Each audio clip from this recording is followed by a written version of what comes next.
people are in a rush to go where, I was saying. I met a man one day. I was actually in a rush, per se. I was in Ennis at the time. I'll not forget it. And this man would have been a good man. He would have good standing within the community. I ended up an hour and a half outside Tesco's, and the man had tears in his eyes. And all I'd literally done was just stood there and talk. And he kept saying to me, he says, you must be in a hurry, I'm keeping you. And I was like, no, but nowhere to go. And in the back of my mind, I was like, yeah, I actually am in a bit of a rush, but you know what, it's not important now. And I could feel the phone buzzing in my back pocket. I was like, you know, they can wait. They can actually wait.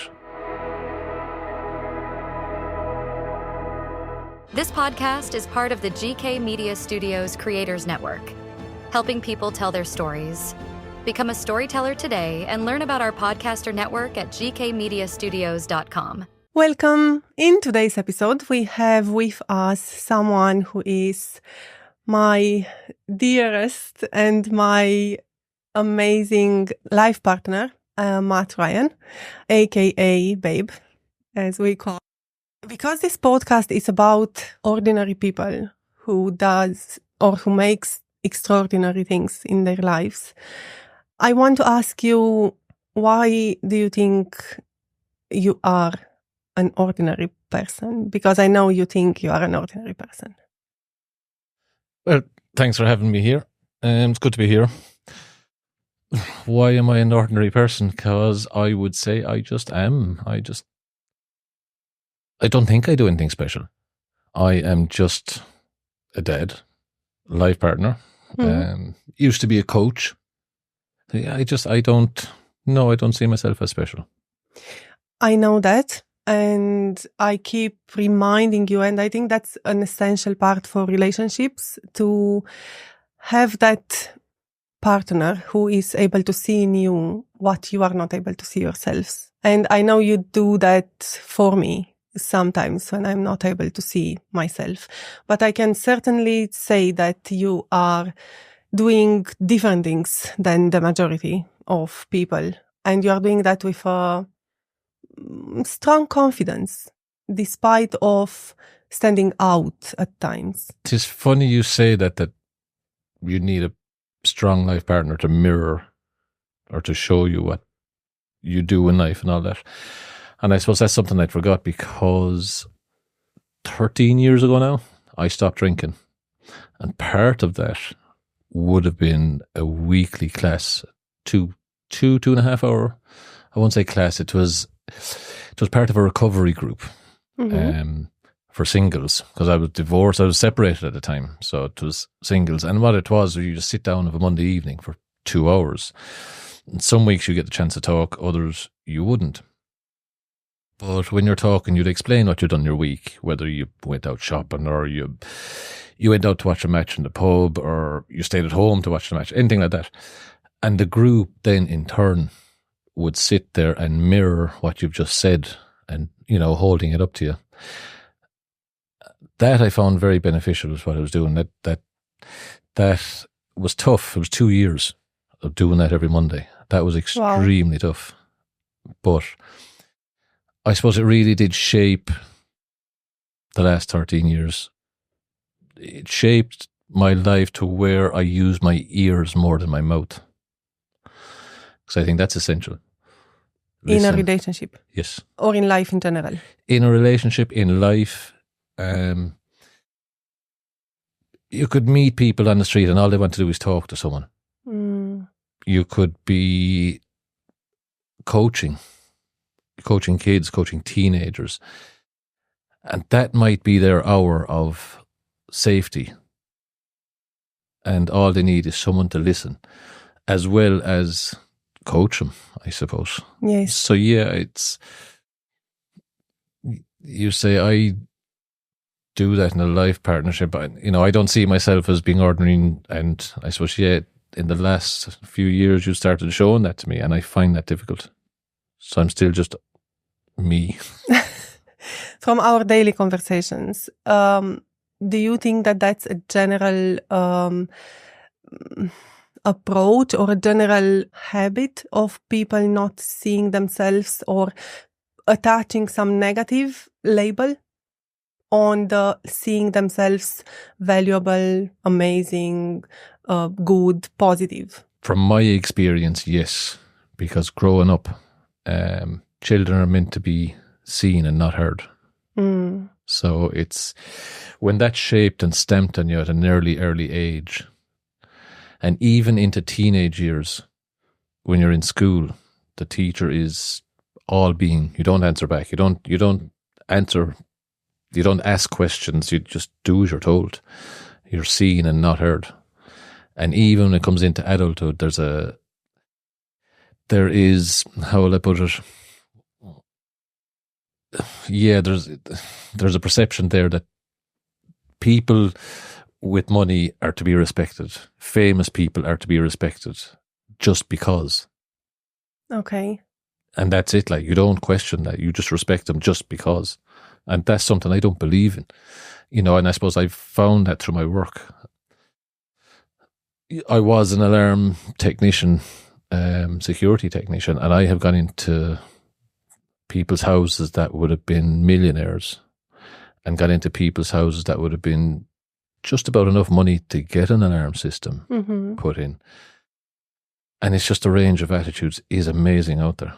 That I respect the highest walks of life to the lowest walks of life, as long as there is respect coming back. That's the way I see things. Yes. And I see that you are very comfortable interacting with all types of people. You are not, it's funny because you are not seeing yourself under any human being. You keep like equal.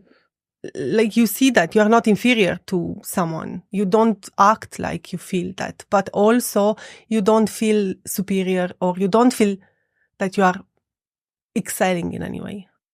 No, it's like I suppose I probably will keep referring back to the last 13 years, because that's what they have been,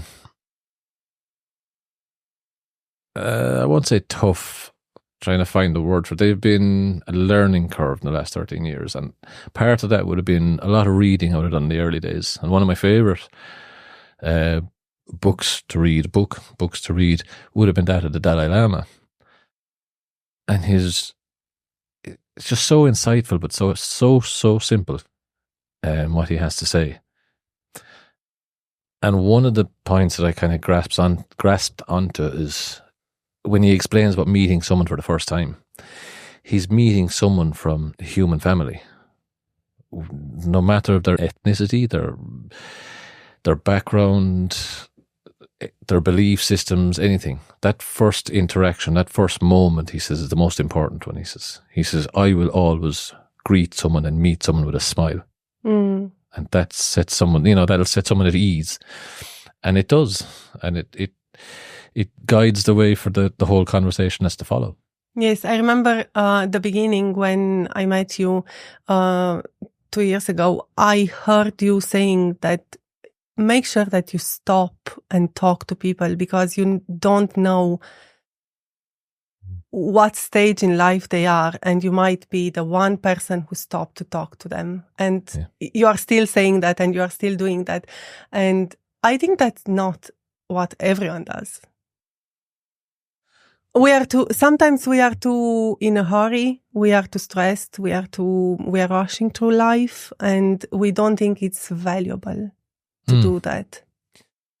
Yeah, it's people are in a rush to go where, I always say. Like, it's, I met a man one day. I was actually in a rush per se. I was in Ennis at the time. I'll not forget it. And this man would have been a good man. He would have good standing within the community. I won't say what professions or who he was or anything, but I ended up an hour and a half outside Tesco's, and the man had tears in his eyes, and all I'd literally done was just stood there and talk. And he kept saying to me, he says, you must be in a hurry, I'm keeping you. And I was like, no, but nowhere to go. And in the back of my mind, I was like, yeah, I actually am in a bit of a rush, but you know what, it's not important now. And I could feel the phone buzzing in my back pocket. I was like, they can wait. They can actually wait. And that's And sometimes you can stop and talk, and you know I do understand that, like that. But you do make your apologies and go, look, what I'll do is I'll give you a buzz, and we'll meet up for coffee. But follow that through. A lot of people don't. A lot of people say, yeah, look, I am in a bit of a rush. I'll give you a ring. We'll meet up for coffee. Yada yada yada, and it's just a way to get out of it, like, and gone down the road. Yeah, that's no, follow it up. Yeah, live in integrity. What I say to ourselves, and then in relation to others. Yeah. It's like treat everyone as your equal. Like, you know, you give respect, you get respect. That's the way I see things. Like, yes, you said something there that nothing else mattered in that moment. You were just there and then. And I know your approach of meditation is live the meditation. Meditate throughout the day. Yeah, Tell me a little bit about that. I suppose examples of it for me would be road rage. That just brings you back into the zone to just take a breath, calm down. You know, once upon a time it would be hooter on, drive up the rear end of the car in front of you, scream and roar and shout as much as you can out the window. And that person could indicate and turn off within 10, 20 meters. But you're still carrying that rage 2 hours down the road. So for me now, it's like, okay, some days I'll get caught up in it and take it down the road 10, 15 minutes, I'll be honest. No, you don't. But there is, like, it even happened today. There was a car in front of me, and it was just, they were making the craziest decisions, and I was going, oh God, please, just let them get out of my way, please. And then as I was passing the car to turn off, there was an old lady who was inside in it. So if I was to drive up, right up behind her, start beeping and being intimidating, I really, you could make her crash, make her do 101 things. So for me, when I see someone like that, or I see an L plate, I'll sit back, take a breath. Yeah, it might annoy me, but I'll just take a breath and just go, okay. That's all you have to do, is just take a breath and just step back. Even when meeting people or coming up against problems in your daily life, you're going to have problems every day of the week. Small problems, big problems, life crises, they'll come up. You're never going to get a smooth run at life. I'm not going to leave here, go and do the national lottery, win millions, and then sit back and not have a single problem. Absolutely. And at the same time, if I leave here and I never do the lottery, I'm still going to have a problem. Or, if I do it, I'm going to have a problem. If I don't do it, I'm going to have a problem. But I think the trick is not to look at it, I'm going to have a problem. I think I was like with, I think it was one of the first times I met yourself and your own son, Lucas. And I don't know where we were. Or Nackle Island, I think it was. And he says, it's going to be miserable tomorrow. It's 50% chance of rain or 45% chance of rain. And I just was like, woohoo, that's 65% chance of sunshine. I remember that very clearly. Yeah. So it's like, and since then we kind of changed. When we are looking at the forecast, we kind of see the less percentage. What is the positive? Because the weather is not always great. Yeah, that's it. Like it's we have a tendency to look at negatives, like exactly, and that's part of my meditations as well. Constant meditations throughout the day. Like, it's like, why look at the negatives? It's like, if you look at the negatives, you're going to put a face on it that's going to be glum. You're going to attract that glumness. You're going to see every little detail that's wrong with this world. Like, instead of stopping, and I'll just even say it, like, just nature all around you, nature in the cities, nature everywhere. Like, that's just a miracle of what's in this world at the moment. Like, and it's just to stop and take that in. Yeah, exactly. Because I suppose it was a way of me just being coming up to the Scouts and all that. Like, it's just been out in nature all the time, out all my life. So it's Tell us a little bit. What did you learn, or in what way do you think your life was impacted by being in Scouts for so long? Oh, it was a savior for me.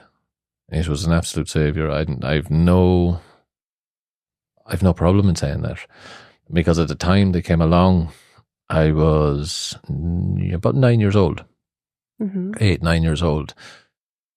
I never looked to join them.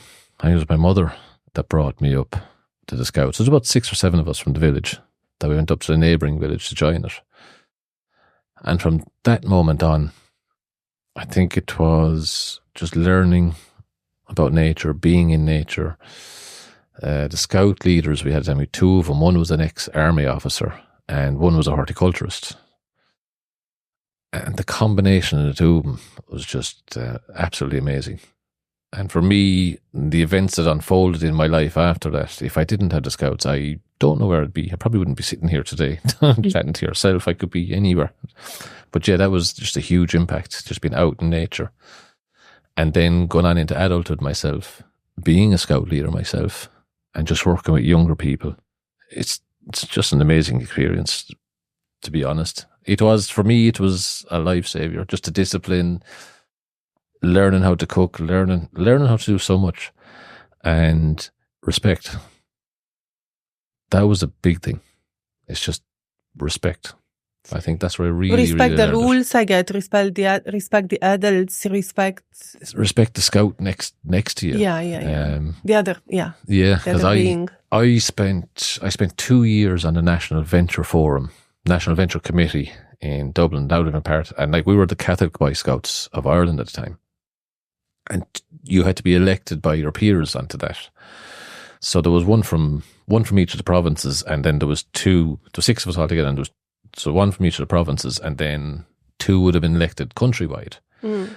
And one particular year, 2 that were elected from, we'll say, the country, happened to be from Belfast, and there were 2 girls, because we were at the point of integrating boys and girls, but we were still under the banner of blue shirts and the Catholic Boy Scouts of Ireland. That opened my eyes as in regards to respect, because we were trying to go for a name change at the time and to get away from Catholic Boy Scouts. And one of the meetings, I'll never forget it, when we were meeting with the older generation of Scouts at the time, the girls from Belfast were explaining how they were so proud to put on the uniform, put on their neckerchiefs, be part of the Catholic Boy Scouts, so scouting was so important to them. But the part that they were finding very hard was the abuse, being spat at when they were walking through the streets of Belfast time, because we were not long out of the Troubles. So it was a huge thing. And we did, thankfully, the first of the name changes was implemented around that time. And since gone on to change the uniform, change the name, everything, and it's completely integrated now, thankfully. So that's very respect. Strong experience and amazing experience to go through. Huge. As a young person and impressionable person. Yeah. Tell me a little bit about your decision to quit drinking. What was the major drive there? If you feel free to. Yeah. Where do I start with that one? Start at 18. That's where I start with that one. I was in trouble from 18. I'm in 52 shortly, and I remember the first pint I had, my first legal pint in my local pub. It was euphoria. It was heaven. It was just the best. Because I was after going through 4 years of quite a tough 4 years of my life. Because my mum and dad had split up at the time. My mum had left and gone to England. So that was huge. And that first pint, I'll call it the first pint, it was that night, per se. But all my troubles had just been wrenched from my body, my mind, my body, everything. And just chucked to one side. That was a huge, huge feeling. I'm so grateful that you are alcohol free, because otherwise you wouldn't be able to express and to sense that now, looking back, and to describe that. Yeah, no, I had my feelings, from that point onwards, my feelings were numbed and dulled because of my first real interaction with alcohol, I suppose, because it had that impact. And after that, then I was in trouble from the word go, I suppose, after that. I know at about 19 and a half, my dad, God rest him, tried to get me into AA. And I think I managed for 6 months. I was like, Jesus, this is the greatest load of BS I've ever come across. Like sitting around in cafes, drinking coffees and herbal teas. And I was like, oh, Christ, I'm 19. This isn't living at all. Like, and that was it. I just said, yeah, forget about this. I'm not an alcoholic. No way. So just back out drinking, loving life, playing football, doing this, doing that. And it was steadily downhill. And I'm 13 years off it now, just 39. So I had, let's say, roughly 20 years.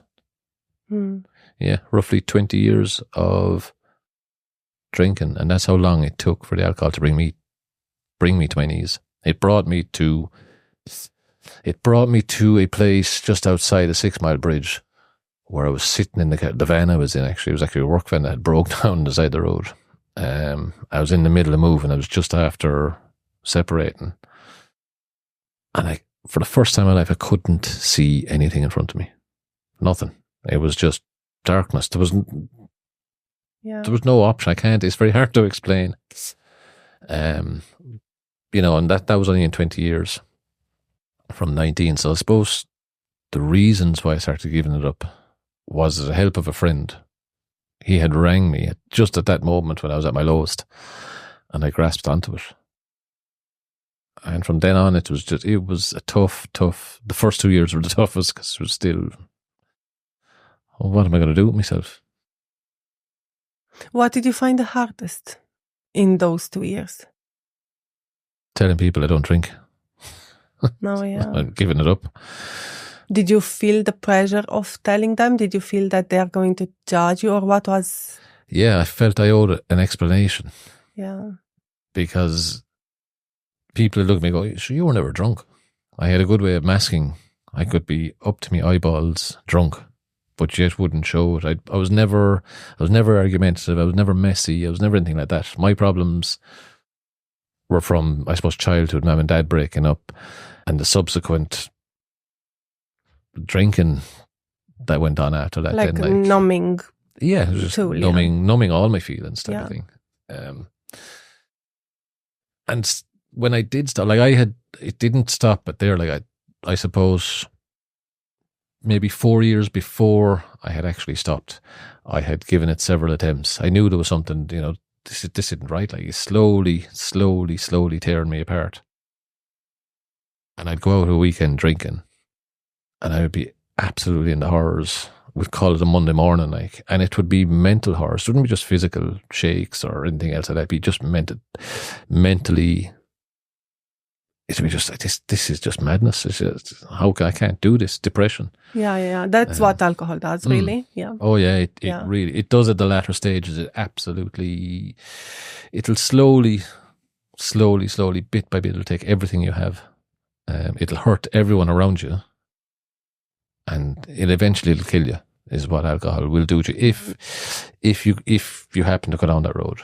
Now I'll put my hand up and say, yeah, I'd love to go out of a weekend, of a Friday evening or a Saturday afternoon and have a couple of pints and have a bit of a laugh and a bit of a joke. But for me, it was always masking something. It was always numbing a feeling. It was, if I was happy, if I won a fiver, I'd have to go out and have a pint and celebrate like I won the lotto. Yeah. It's amazing how people are associating the celebration with. For me, that's something that I can't really get my head around it. Why we associate so much the celebration with alcohol those days? Yeah, it's I suppose in Ireland. It's not only in Ireland. I used to say yes, in Ireland more, but if I'm looking at the world, and even in Romania, where I'm from, it's not only in Ireland. I suppose there's a worldwide. Yeah, it could be. I suppose I'd only focus on Ireland as well. I guess we're born and raised for all my, I suppose, I won't say sporting achievements, but yeah, everything was a celebration in the pub. Everything was a pint in the hand. Yeah, everything was based around the pub. Yeah, because I'm thinking we are only 2 weeks, 1 week and a half from Claire winning the All Ireland final. And to me it was so, I think I would say shocking that people cancelled appointments, and I rang our accountant and I could hear the horsey voice that I said, okay, there is no point to discuss anything because he won't so, and I'm not blaming the sports, I'm not blaming the celebration, I'm not judging, I'm just amazed how strong is the alcohol in the society at the moment. Alcohol is a huge part of our society. And for me, I am an alcoholic, as simple as. But yet I won't knock it. It's great. Like I said there a few minutes ago, I'd love to, when Limerick were on top, especially when we won in 2018 against Galway, it's such an amazing feeling. Absolutely amazing feeling. And for the majority of people, it's like, let's go out and have a pint and let's celebrate and let's enjoy this. And the majority of them people will go out and they'll have a few pints, they'll get drunk. And that'll be it. They won't cast another thought towards drink for another few months till God knows when. It's not drinking isn't a part of their life type of a thing. Drinking is, let's go out and enjoy something. We'll go out and enjoy a bit of music. It's special occasion. Special occasion, everything. Whereas for me, if I was drinking when Limerick won in 2018 against Galway after 45 years, I possibly drink a few pubs dry on my own. I'd have to keep going. I have to keep going. There'd be no stopping. And I'd be disgusted if you did stop. Yes. But so that's what I'm saying. It's not a bad thing in a sense. But I think our relationship to alcohol and the way we use it was abused, misunderstood maybe. That it's not the be all and end all of everything. I actually discovered you could celebrate without drinking. I can. Can you repeat that again? So the alcohol is not a problem, it's the relationship. It's the relationship with it, yeah. I think there's so much wisdom in that sentence there. Because that's with everything. Not the money are not the problem.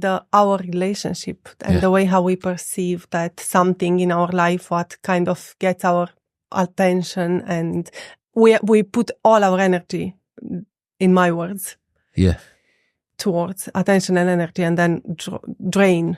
Yeah, like we spend a lot. Like I'm just sitting here now chatting, there's stuff coming up in my mind, and it's like from 0 to 19. I was being imprinted with, I suppose, childhood ways, teenage ways, and they were all, for me, slightly miscued. So when I got to 18, and I had my first drinks, I was being born again into the adult world at 18. So when I opened my eyes for the first time in the adult world, there was a pint in my hand, and this is what it does for you. It absolutely numbs your feelings, and all the problems you had, all the anxiety and the worries that you had, coming from a single parent house at that stage, gone. In an instant, gone. And I know I described it one time as like sitting down having a few pints, and nothing is impossible. Yeah. Nothing is impossible. Everything is just like, oh God, I can do that, I can do this, I can do everything else.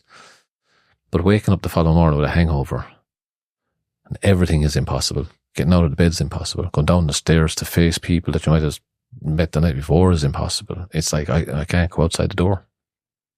It's like you've gone from being bulletproof to being an absolute wreck in the space of 6-7 hours. Yeah. It's, it's an amazing.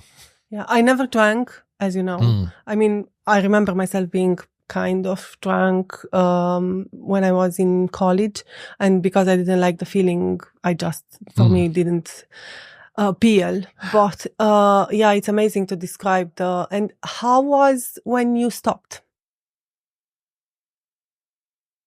How long did it take for the feelings to? Oh, instant. Okay. Instant. I'm surprised at saying that. because I remember, as clearly as I remember my first few drinks in my local pub, I clearly remember the first few weeks. I don't remember my last drink, believe it or not. I do not remember it. But I do remember the following day. I was hungover. I was in bits. I was on my way back to Patrick's Well. So I had to move back down there again for a period of time. And when my friend, who had passed on now, the same man, he was alcohol free. He was an alcoholic, but he was free of it as well for a long time. He passed on for other reasons. But when he rang me, I grasped onto that, and I can remember them first few weeks 13 years ago. The first 2 weeks I must have cried every day. I don't know if it was crying out of fear of giving up drink or crying out of absolute relief that there is a fix to this. I never wanted to drink again after that. After that day, and after seeing that darkness and that blackness, I never wanted to drink again. I'm lucky that happened so quickly for me, because some people don't get it that quickly. It is a process of years before they can go, I don't want to drink. But from that moment onwards, I think some of it was because I had tried before for a year, and that year was an absolute year of hell, where I kept thinking I can never drink again. So some days it was like, I can never drink again, and that used to drive me mad. And another day was like, there must be a way I can drink again. And by the end of the year, all the materials I had went into the fire, and I went out for a pint. Simple as that. Within 5 minutes, I thought, nah, forget this. This is a joke. So I threw all the materials I had, all the help materials, all the help I had got the last year. I threw it all into the fire. Feelings, people's numbers, everything went into the fire, and out to the local and had a pint. And I think it was about 3 years later. Yeah, I was on the side of the road. It didn't take long, thankfully, after that. So, what? You didn't stop losing your joy. And when I met you, you were very bubbly, and from the inside, you were bright and alive. So what kept you going after you lost your big crutch, really, emotionally? My 2 kids. Simple. My 2 kids. I started living for them. Because up to that point, I was there. That was it. I wasn't spiritually there. I wasn't mentally there. I wasn't there as a loving father, in my terms.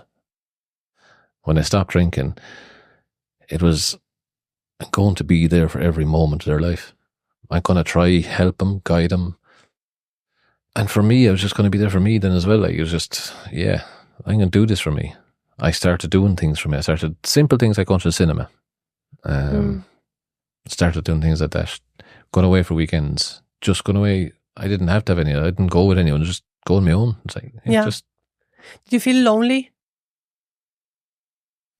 Sometimes I felt lonely, yeah. But I think I kept myself so occupied between coaching and going to the cinema and stuff, on the basics of it, like, and then just, yeah, heading away, weekends here and there. But yeah, there were times it was like, there has to be more to, it has to be another bit, there has to be another bit to sobriety. Yeah.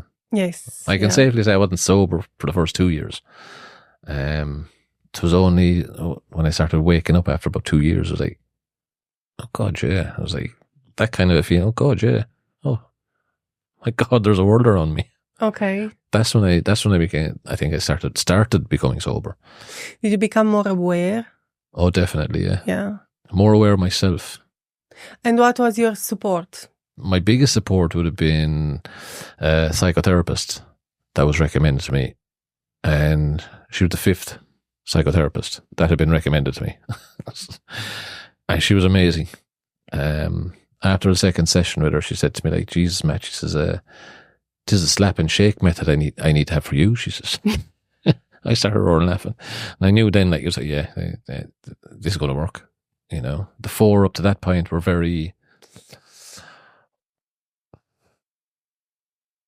I don't know how to put it. They just didn't work for me. Like, they were blaming the drink. It's very normal, when you choose a psychotherapist, not to go for the first one. Yeah. Yeah, well, I at think the time you I have to didn't know resonate. that. Yeah.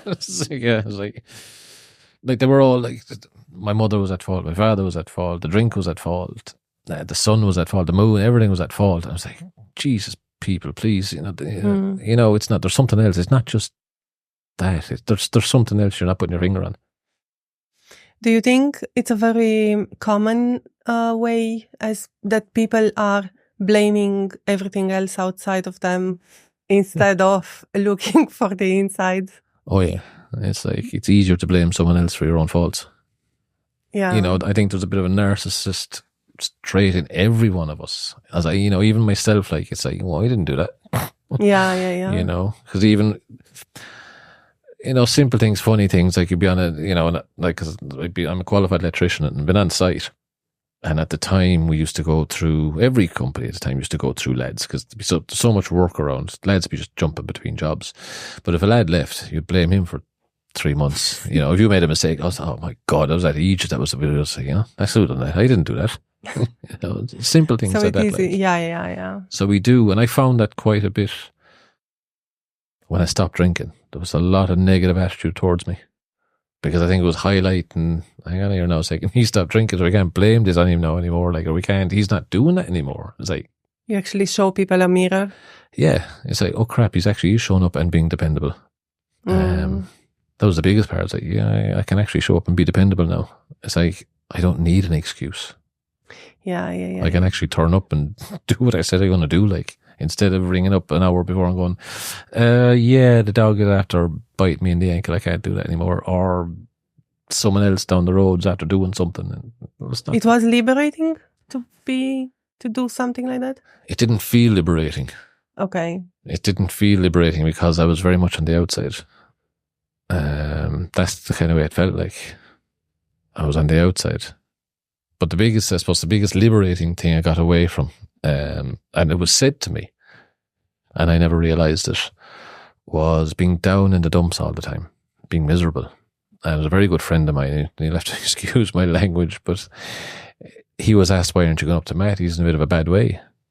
And he just turned around and he goes, don't mind him, he's happy being fucking miserable. I don't want to know about him. That opened my eyes. I heard that about 2 years after I stopped drinking. I was like, God, yeah. Yeah. And since then, it's like, you know, you're asking me that, and that's my joy and kind of bubbliness inside. That's one of the reasons why I never want to go back to being a victim. I always was a victim. And it was a lovely blanket to wear at the time for me. And the more sympathy people gave me, the warmer that blanket was. But by God, the harder it was to take off. Yeah, and we sleep very easy into that victim mode. We love that so much. Oh yeah, yeah, and it's so naturally for us to sleep into that. I'm guilty of that myself at times, if I can use those negative words. Why do you think that it's so easy to sleep into that? What are the benefits for our mind? Oh, there's zero benefits for our mind. But something, we are looking for something when we sleep in that, definitely. I think it's, for me, I can only say, is it some sort of a childlike comfort that you didn't get? You didn't get someone to put their arms around you and say, it's going to be all right. You'll be fine. You'll be okay. So in order to, you know, when you did get that as a child or a teenager or an adult, that someone says, it's going to be all right, it's going to be okay. It is actually quite a comforting feeling to know that somebody has your back. Totally. So like, these are our human basic needs. Like, yeah. So for me, that was probably an addictive trait as well. Like, it was an addiction. You know, it doesn't have to be mind-altering chemicals that can be addictive. Feelings can be addictive. Because I found that very hard to get out of. There it was are like chemicals as well, because it's dopamine. Okay. So it is an explanation there. Very logical, biological explanation. Yeah. So yeah, it was just that, then it was just comfort.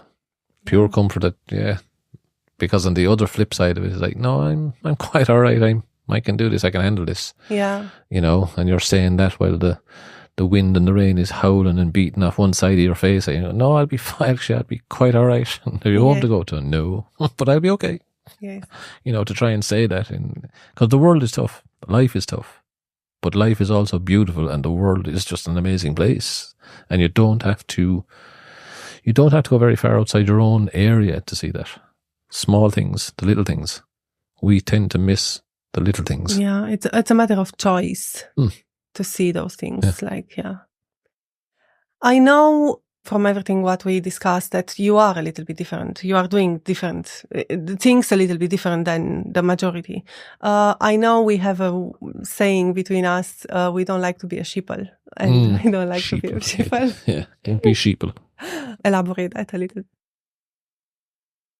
Or what do you think people are missing by being a sheeple? Oh, I think they're missing everything. That's what I think. To me, that's what I think. I suppose one of the biggest things that come to mind is I'm trying hard not to grow up, and to be living in this world when you turn 18, 19, 20, whatever age it is. You have to be an adult now. You have to be responsible. You have to do things this way. Have to do as society says. I have to get up in the morning. I have to go out and do my job. I have to earn my money, come home, eat me dinner, and I have to do that for 50 weeks of the year. And 2 weeks, and I get to go in the sun. And it's like, no, I don't think so. You know. When did you start to think like that? Because I don't think you were. Did you think like that all the time? Sort of, but never really realised it.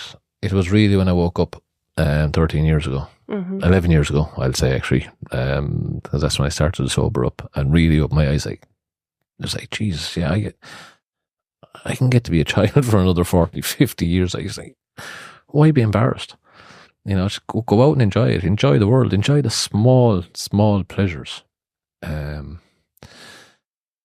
I was at a wedding. I was at my cousin's wedding there a few years ago, and my niece from the States was over, and my own 2 kids. They weren't at the wedding. There was no kids at the wedding type of thing. So the following day, I picked the 3 of them up, and we were in Galway, actually, here in Galway, and I asked them what did they want to do. And we went to go to jump lanes. And I was like, oh yeah, that sounds like a great idea. So over we went to jump lanes anyway, and we got in. And it's just rows and rows and rows of trampolines everywhere. And my mind was just doing somersaults going, oh yeah, I can't wait for this. But being a sheeple, I was supposed to sit on the side, drink my tea or drink my coffee and watch the kids have fun.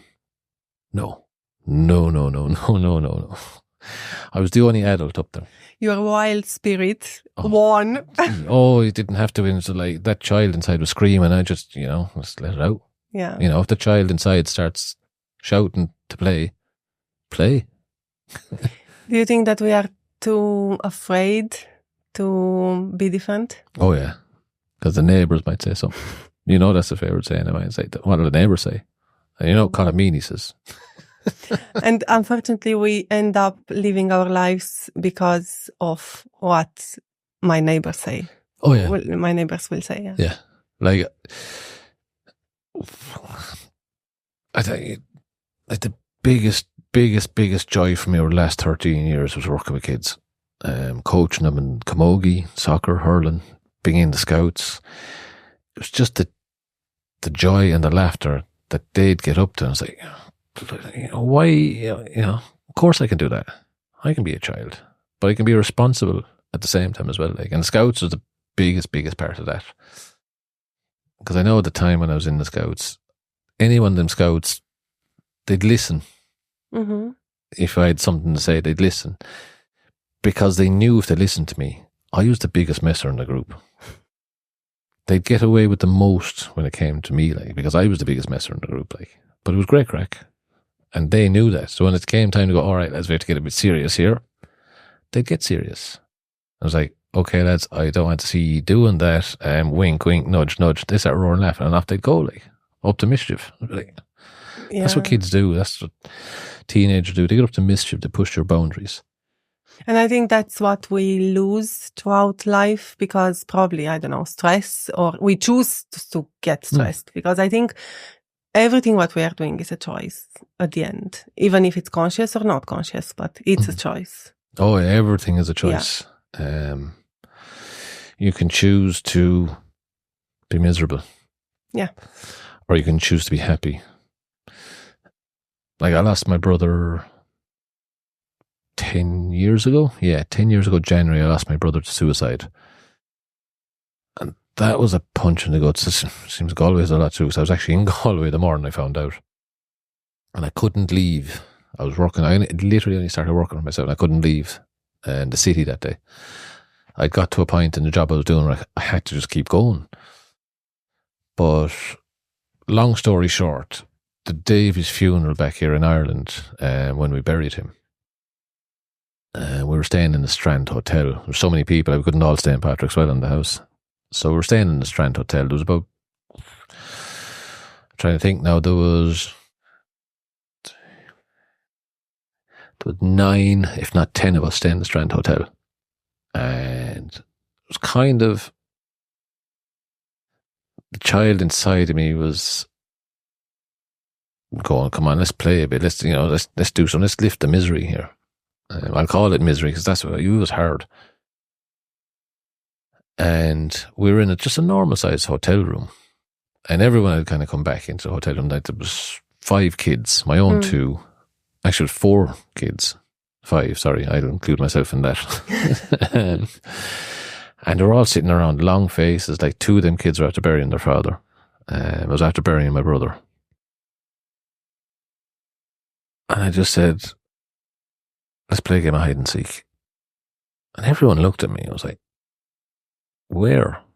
I said, right here, in the room. And 4 adults turned and looked at me going, we can't. Oh, we can't. We can't. What are you on about? There's not enough room. And I was like, you're joking. There's loads of room. Plenty of hiding spaces here. Just use your imagination.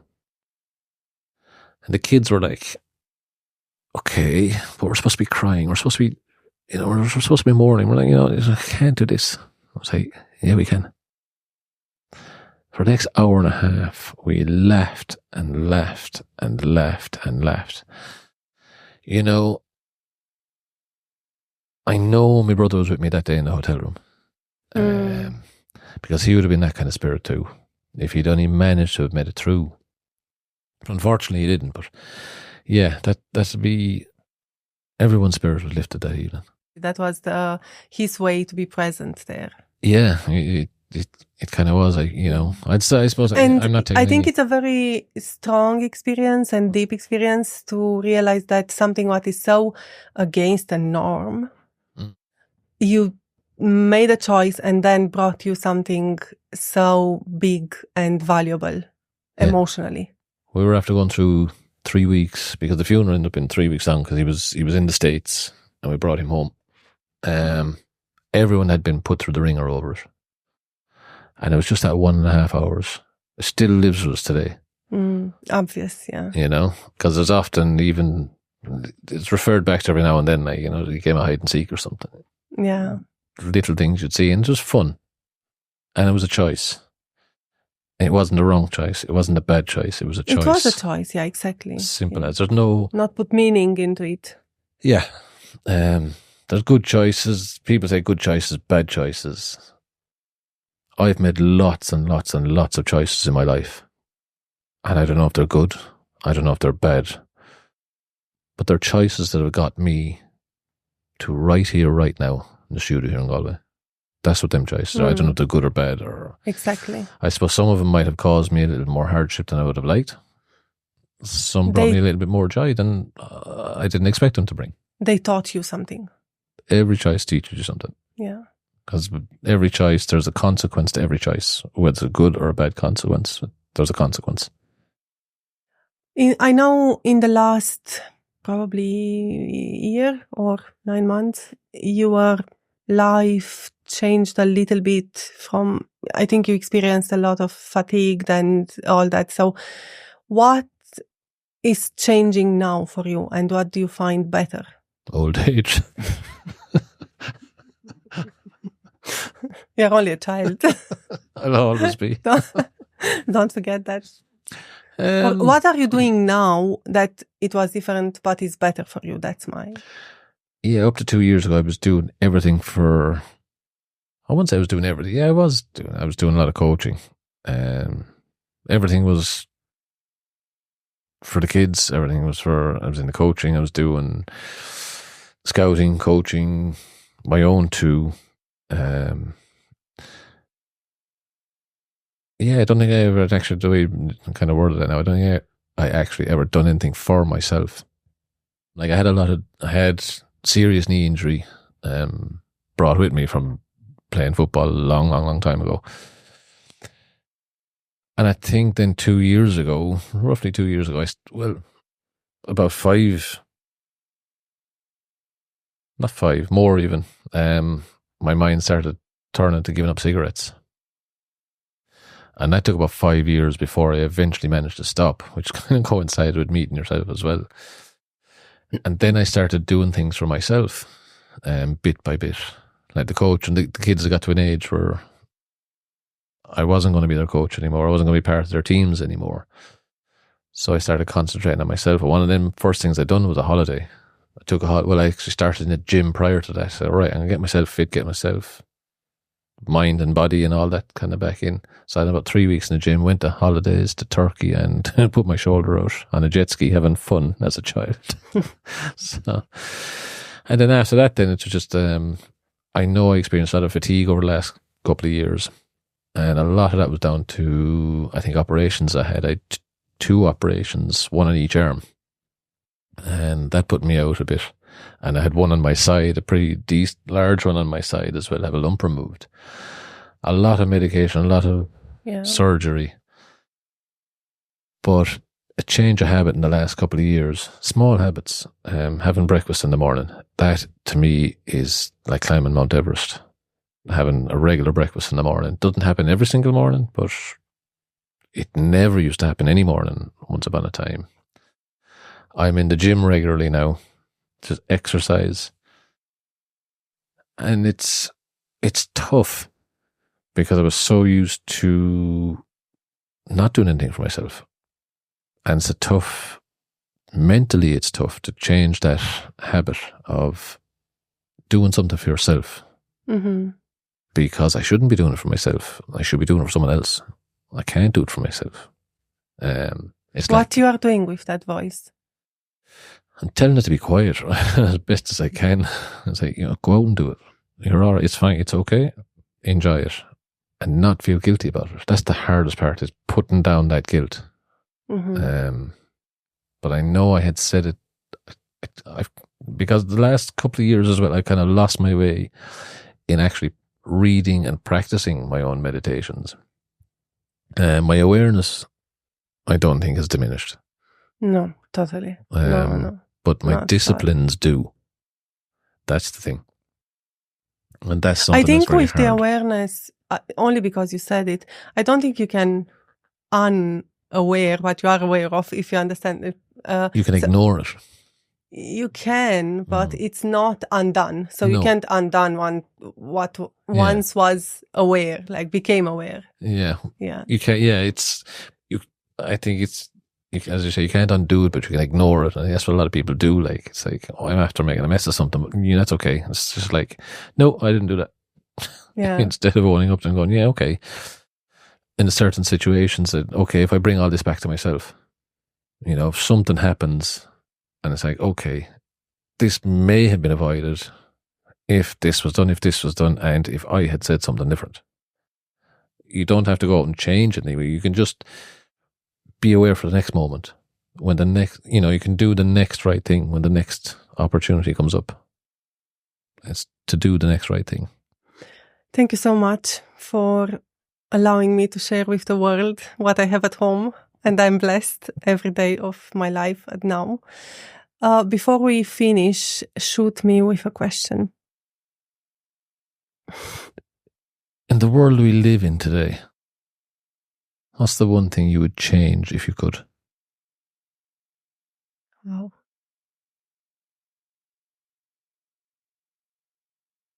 I would take out the guilt from people's minds, I think.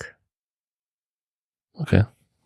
Because I think it's a lot of self-guilt and a lot of self-limitation around because of the guilt. And guilt is not, I wouldn't say it's there is no bad feelings from where I stand, but I think guilt kills a lot. We consciously or not, we choose to leave guilt to take over.